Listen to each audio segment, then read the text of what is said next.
على رسوله الكريم أما بعد فأعوذ بالله من الشيطان الرجيم بسم الله الرحمن الرحيم اقرأ باسم ربك الذي خلق صدق الله العظيم অধ্যক্ষের আজকে সবার সম্মানিত সভাপতি এবং আমার সামনে উপবিষ্ট প্রিয় ইলমী ভাইরা, আপনারা অবগত আছেন যে আমার বক্তৃতার বিষয় হচ্ছে দিনী শিক্ষা অর্জনের গুরুত্ব ও তাৎপর্য।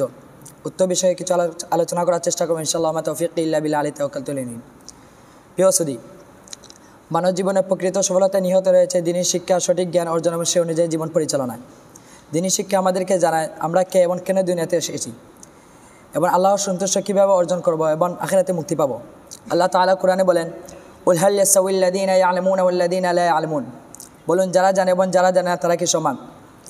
এই আয়াত আমাদেরকে বুঝিয়ে দেয় যারা জানে না তারা অন্ধকারে আছে এবং যারা দিনী শিক্ষা অর্জন করে তারা আলোতে চলে আসে। নবী করিম সাল্লাল্লাহু আলাইহি ওয়াসাল্লাম এটা হাদিসে বলেন, মা ইউরিদিল্লাহু বিহি খায়রান ইউফাক্কিহু ফিদ্দীন। আল্লাহ তাআলা যার কল্যাণ চান তাকে দিনী বুঝ দান করেন।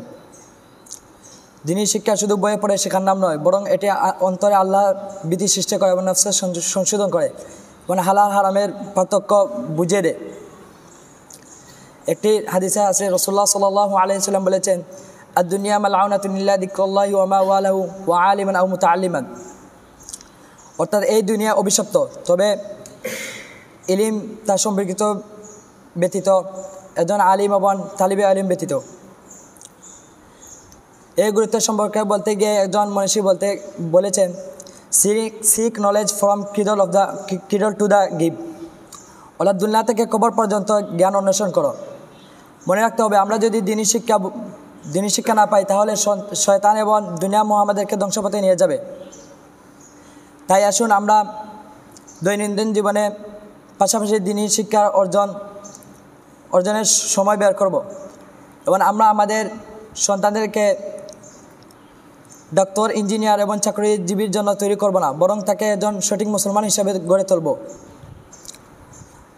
দিনী শিক্ষাই পারে আমাদেরকে সঠিক চরিত্রবান মানুষ গড়তে এবং সমাজের জন্য একজন কল্যাণকর মানুষ হিসাবে গড়ে তুলতে। আল্লাহ তাআলা আমাদেরকে বেশি বেশি দিনী শিক্ষা অর্জন করার এবং সে অনুযায়ী আমল করার তৌফিক দান করেন। আমিন ওয়া আখিরু দাওয়ানা আলহামদুলিল্লাহি রাব্বিল আলামিন।